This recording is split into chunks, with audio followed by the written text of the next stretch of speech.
నమస్తే అన్న, అందరికీ నమస్కారం. కువైట్ దేశం ప్రస్తుతం మనం చూసుకుంటే చలికాలం నుంచి మెల్లమెల్లగా అయితే వేసవి కాలంలోకి ప్రవేశిస్తూ ఉంది. ఈ నేపథ్యంలో కువైట్ దేశం మళ్ళీ రెడ్ అలర్ట్ జోన్లోకి వెళ్ళిందని చెప్పేసి అధికారులు తెలియజేస్తూ ఉన్నారు. వివరాలకి వెళితే కువైట్లో ఉష్ణోగ్రతలు 29 డిగ్రీల సెల్సియస్కు చేరుకోవడంతో కువైట్ విద్యుత్ గ్రిడ్ నిన్న డిమాండ్లో గణనీయమైన పెరుగుదలను చవిచూసింది.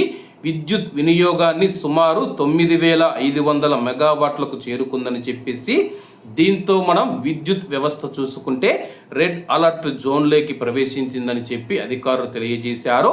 విద్యుత్ మరియు నీటి వ్యవహారాల మంత్రిత్వ శాఖ అధికారులు గ్రిడ్ పైన ఒత్తిడికి కారణమైన ఉత్పత్తి సామర్థ్యం తగ్గిందని చెప్పేసి ప్రస్తుతం అనేక విద్యుత్ యూనిట్లు షెడ్యూల్ చేయబడిన నిర్వహణ పనిలో ఉన్నాయని చెప్పేసి ఈ నిర్వహణ కార్యకలాపాలు మే నెల నాటికి పూర్తవుతాయని చెప్పి భావిస్తూ ఉన్నారు.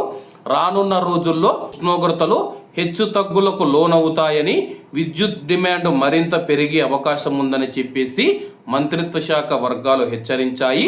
జాతీయ గ్రిడ్ పైన ఒత్తిడిని తగ్గించడంలో సహాయపడటానికి ఇంధన సంరక్షణ చర్యలు పాటించాలని వినియోగదారులకు విజ్ఞప్తి చేస్తూనే స్థిరమైన విద్యుత్ సరఫరాను నిర్వహించడానికి అందుబాటులో ఉన్న అన్ని వనరులను మంత్రిత్వ శాఖ సమీకరిస్తూ ఉంది.